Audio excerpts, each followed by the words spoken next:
Jelasin tentang modul 1 PBP, yaitu Android Navigation dan Interface Design. Pertama-tama, aku mau ngucapin selamat datang di modul pertama dalam mata kuliah PBP.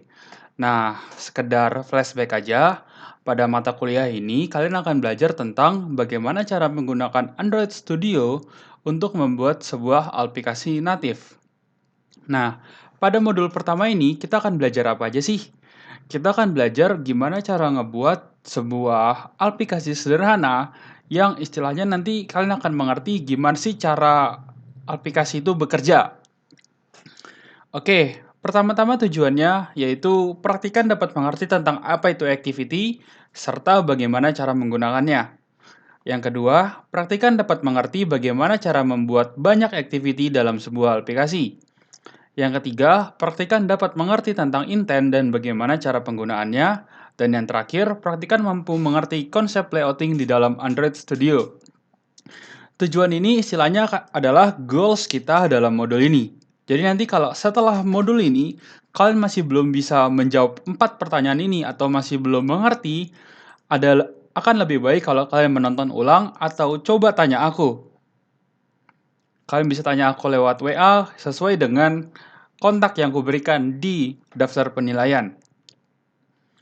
Oke, nantinya video ini akan terbagi menjadi dua. Di video pertama aku akan ngejelasin materi tentang activity, intent, dan layouting. Dan di video kedua aku akan ngejelasin tentang guided yang harus kalian kerjakan. Pertama-tama kita akan masuk ke dalam activity. Apa sih itu activity? Sebenarnya activity itu intinya ada di kalimat pertama ini. Activity pada dasarnya merupakan sebuah screen dengan user interface yang tampil di dalam aplikasi kita. Nah, maksudnya itu gimana itu? Sewaktu kalian membuka aplikasi, kalian tuh akan menemukan banyak sekali activity.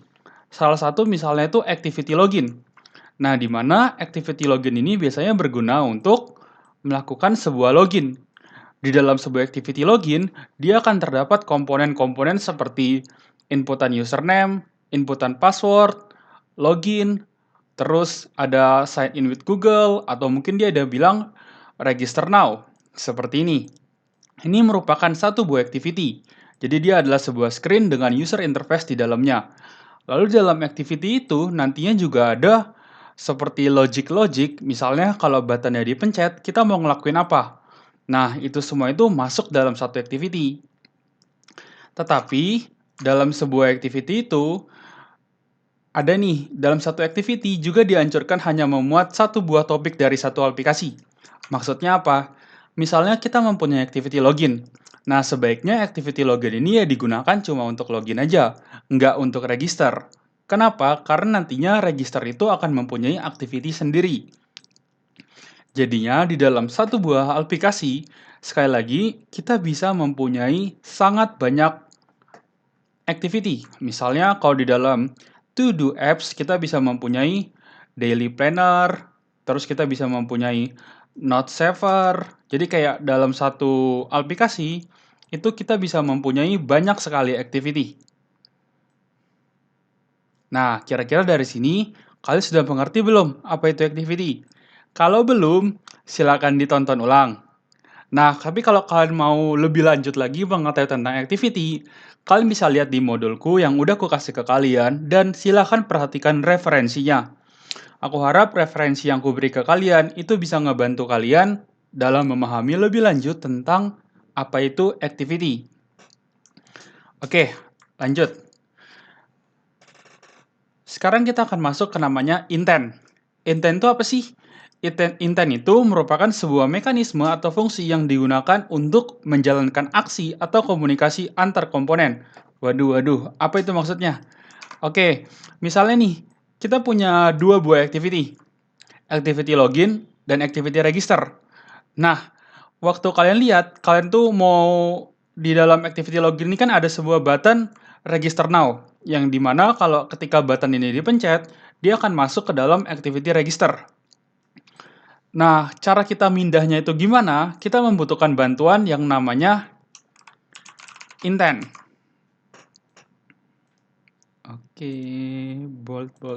Oke, kita membutuhkan bantuan intent untuk memulai sebuah activity baru. Nah, jadi intent ini salah satu fungsinya itu adalah memulai sebuah activity baru. Nah, dalam modul ini nantinya kita juga akan belajar gimana sih cara memakai intent atau istilahnya pengaplikasiannya dalam memulai sebuah activity baru. Tapi sebenarnya intent itu fungsinya nggak itu aja. Ada juga untuk memulai sebuah service, ada juga mengirimkan broadcast ke aplikasi yang membutuhkan. Nah, dalam modul ini aku nggak akan membahas dua ini, tapi kalau kalian penasaran lebih lanjut tentang fungsi-fungsi intent lainnya, kalian bisa ngeliat referensi nomor 2 yang aku kasih. Oke, kita balik lagi ke intent. Intent itu apakah fungsinya cuma untuk memulai activity baru? Jawabannya enggak, teman-teman. Di dalam intent ini, kita juga bisa mengirim data dari activity login ke dalam activity register. Sorry, dari activity awal menuju ke activity lainnya. Misalnya nih, di dalam activity login, kalian mempunyai sebuah inputan username. Jangan ditulis itu deh. Misalnya aku bikin username-nya Wendy. Nah, kalian pingin di dalam aplikasi kalian, ketika dia pencet register now, yang ada di sini, atau di username yang di register activity ini, dia akan langsung terisi Wendy. Seperti ini. Kalian pengen dia langsung terisi nantinya. Nah, karena itu, kalian membutuhkan sebuah intent untuk mengirim data. Jadi istilahnya intent ini bukan hanya untuk memulai activity baru, tapi juga untuk berkomunikasi. Dia tuh bisa mengirim data dari satu activity ke activity lainnya. Oke, cara dia berjalannya tuh gimana? Jadi misalnya nih, kita isi di sini username-nya Wendy.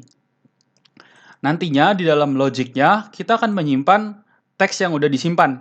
Ditaruh di sini misalnya. Kita simpan dalam variabel, nama variabelnya misalnya nama.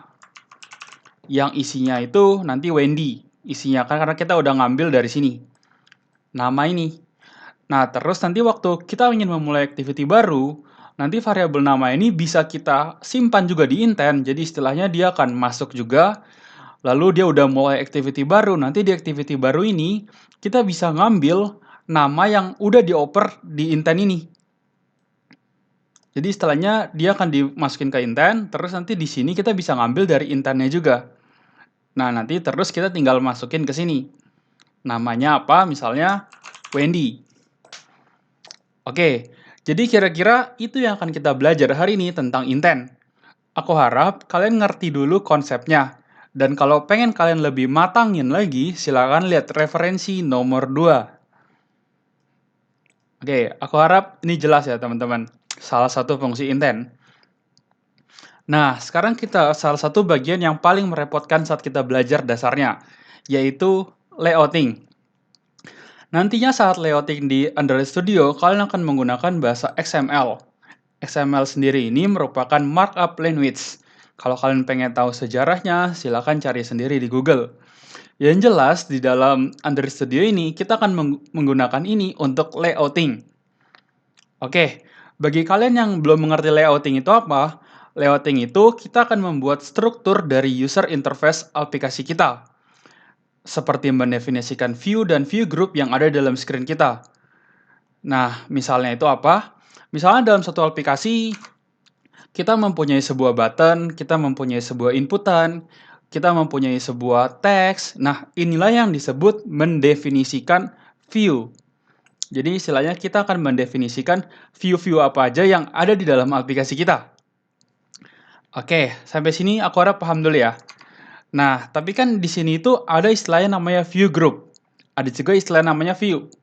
Kalau kalian pengen penjelasannya, kalian bisa lihat di sini. Udah aku coba jelasin nih buat kalian.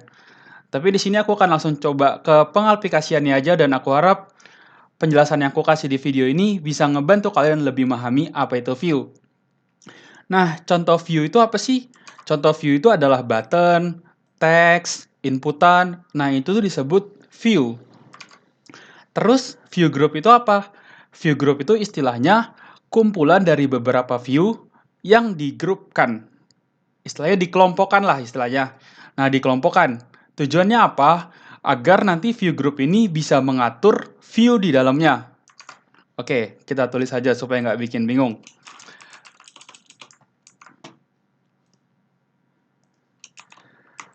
View group akan mengatur view di dalamnya. Maksudnya itu gimana? Kita coba ke yang kosong nih. Jangan itu deh. Ini, oh ya udah boleh, ini aja.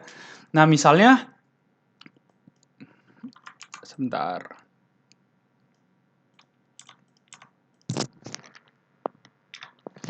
Misalnya ini adalah screen kita. Screen-nya ini masih kosong nih. Nah, misalnya ini adalah screen kita. Screen-nya ini masih kosong kan, nggak ada isinya apa-apa. Misalnya kita ingin mendefinisikan satu buah view, yaitu button. Ini kita taruh di sini. Ini kita kasih nama button 1. Misalnya seperti ini. Terus kita punya button lagi namanya button 2. Nah, waktu dia seperti ini, waktu kita definisikan button 1, button 2 di dalam aplikasi kita, dia itu akan berbentuk seperti ini, teman-teman. Ups. Waduh. Ya, pokoknya yang jelas dia itu akan saling menumpuk, istilahnya dia itu nggak tahu struktur dia itu gimana. Dia itu nggak tahu, dia itu harus posisinya itu di mana. Nah, karena itu kita membutuhkan yang namanya view group. Dengan adanya view group, dia akan mengatur view-view di dalamnya. Jadi misalnya kita punya button 1, kita punya button 2, kita bisa naruh button 2 itu di bawahnya button 1. Terus kita punya satu lagi misalnya button 3, dia itu akan ditaruh kita bisa menaruhnya di bawahnya button 2. Nah, inilah yang dinamakan view group. Jadi view group itu akan mengatur button-button di dalamnya. Sorry, bukan button, tapi view-view di dalamnya. Dengan adanya view group, kita itu bisa mengatur jadi kayak istilahnya itu lebih enak lah. Nah, kira-kira seperti ini. Jadi, dengan adanya view group, kita itu bisa mengatur view-view di dalamnya. Nah, aku harap sampai sini kalian udah paham dulu nih, apa itu view group, apa itu view. Jadi, view itu tampilan yang kayak button, atau inputan, atau tulisan, itu dinamakan view. Nah, view group itu istilahnya kumpulan dari beberapa view yang digunakan untuk mengatur view di dalamnya. Oke, jadi ini kurang lebih kayak penjelasan ini. View group akan mengatur view di dalamnya. Sekarang kita masuk ke contoh dari view group. Jadi dalam Android itu untuk mengatur view di dalamnya, kita bisa menggunakan beberapa view group. Jadi nggak cuma satu nih jenisnya, tapi ada lumayan banyak. Sebentar ya teman-teman. Oke, tadi kita sampai di jenis-jenis view group. Nah, di jenis-jenis view group itu sebenarnya mungkin ada lebih banyak daripada ini, tapi contohnya itu ada linear layout, relative layout, constraint layout, dan frame layout. Dan mulai sekarang aku akan sebut view group itu layout ya teman-teman. Jadi dia itu berfungsi untuk mengatur view di dalamnya. Nah, apa yang membedakan satu layout dengan layout lainnya? Jadinya, setiap layout ini akan memiliki behavior atau kebiasaannya sendiri. Jadi dia memiliki sifatnya dia sendiri. Nah, aku akan beri contoh untuk pertama linear layout dulu. Apa itu linear layout? Linear layout itu sebuah layout yang istilahnya itu dia akan membuat view di dalamnya itu tuh saling berurutan atau saling tersusun. Nah, tersusunnya itu bisa ada dua arah. Yang pertama itu arah horizontal atau dari kiri ke kanan, dan arah yang kedua itu adalah vertikal atau dari atas ke bawah. Nah, ini tuh yang akan menjadi acuan dalam menggunakan linear layout. Jadi kalau kalian ingin membuat sebuah view yang bersusun dari kiri ke kanan atau dari atas ke bawah, silakan menggunakan linear layout. Nah, jadi misalnya nih, ini adalah linear layout. Kita kasih nama linear layout. Nah, nanti ya di linear layout ini kita bisa mendefinisikan kita mau dia itu orientasinya, dia itu mau horizontal atau vertikal. Misalnya kita bikin orientasinya itu adalah vertikal. Nah, ketika kita bikin vertikal, dia secara otomatis semua view di dalamnya akan berurutan dari atas ke bawah. Nah, dia akan berurutan seperti ini, dari atas ke bawah. Nah, sedangkan kalau kita bikin nanti linear layout-nya menjadi horizontal, dia akan menjadi dia akan menjadi seperti ini. Dia akan ke samping. Nah, inilah yang disebut dengan linear layout. Sebenarnya ada berbagai macam atribut lagi, nggak orientation aja atau orientasi aja. Ada berbagai macam lagi, tapi intinya di linear layout itu dia akan bersusun dari atas ke bawah atau dari kiri ke kanan. Nah, terus contoh yang kedua itu adalah relative layout. Nah, di relative layout ini, kalau misalnya kalian nggak definisiin atribut apa-apa, dia akan menjadi saling bertumpuk nih waktu didefinisikan. Oke, jadi yang membedakan relative layout sama tanpa layout itu apa? Kalau di relative layout, nanti view-view di dalamnya, misalnya ini adalah button 2, button 3, kalian bisa memberi sifat ke button 2 dan button 3. Misalnya kalian ingin memberikan button 2 berada di bawah button 1. Bisa. Terus kalian juga bisa bikin di button 3, misalnya kalian ingin memberi sifat, dia ada di sampingnya button 2. Bisa. Atau misalnya kalian punya satu button lagi, kalian pengen taruh dia di sampingnya, di bawahnya button 2. Namanya misalnya button 4. Nah, terus di button 4 ini kalian pengen dia ke tengah. Bisa. Nah, jadi di dalam relative layout itu kalian bebas mendefinisikannya. Makanya itu disebut dengan nama relatif. Ya, kira-kira seperti itu teman-teman. Tapi sekali lagi, yang aku jelasin ini mungkin hanya beberapa atributnya aja. Kalau kalian penasaran lebih banyak tentang atributnya, kalian bisa lihat di referensi nomor 4. Itu adalah video tentang layout-layout yang aku kasih. Tapi kalau kalian pengen mengetahui tentang view group, tentang view itu apa, kalian bisa melihat referensi nomor 3. Sebenarnya referensi ini ku kasihnya istilahnya ya nggak wajib buat kalian baca, karena kita juga nggak ada yang namanya pretest atau pengambilan nilai tertulis, kita nggak ada yang seperti itu. Tapi aku harap dengan adanya referensi, kalian itu bisa menambah pengetahuan kalian. Karena di dalam Android ini, di mata kuliah PBP ini, itu istilahnya pengetahuannya itu luas banget. Dan kalian nggak akan bisa istilahnya menjadi jago kalau kalian hanya mengikuti modul-modul yang udah dikasih oleh kakak-kakak kalian. Jadi aku harap kalian bisa mencari tahu sendiri dan setidaknya bisa menjadi programmer yang hebat lah. Oke, sekian tentang layouting. Aku harap apa yang kuberi ke kalian tuh bisa dapat dimengerti. Nah, sebenarnya materinya itu aja untuk modulnya. Sekarang aku akan beri kesimpulan aja. Oke, yang pertama, activity itu merupakan sebuah screen dengan user interface. Dan di dalam sebuah aplikasi itu bisa memiliki banyak sekali activity. Misalnya activity login, activity register, atau misalnya activity pemesanan, dan sebagainya. Nah, terus gimana cara kita berpindah dari activity satu ke activity lainnya, atau gimana cara kita berkomunikasi dari activity satu ke activity lainnya, kita bisa menggunakan bantuan namanya intent. Intent ini juga merupakan kelas yang udah disediakan sama Android sendiri. Jadi istilahnya ya udah disediakan lah sama Android Studio-nya, sama Google. Jadi kita tinggal pakai aja, gunanya buat berkomunikasi. Tapi selain itu, Intent juga memiliki fungsi-fungsi lainnya, yang kalau kalian pengen tahu, silakan lihat referensi nomor 2. Oke, nah terakhir kita juga belajar hari ini tentang layouting. Tentang apa itu view group, tentang apa itu view, di mana view group itu akan mengatur view-view di dalamnya. Jadi dia akan mengatur bagaimana sih posisinya view-view di dalamnya. Itu kita bisa menggunakan bantuan namanya view group atau disebut juga layout. Nah, kira-kira itu yang kita belajar hari ini dan aku harap itu bisa dimengerti dengan kalian sebelum nantinya kita akan lanjut ke guided. Di dalam guided, kita akan belajar mengaplikasikan tentang apa yang kita pelajari.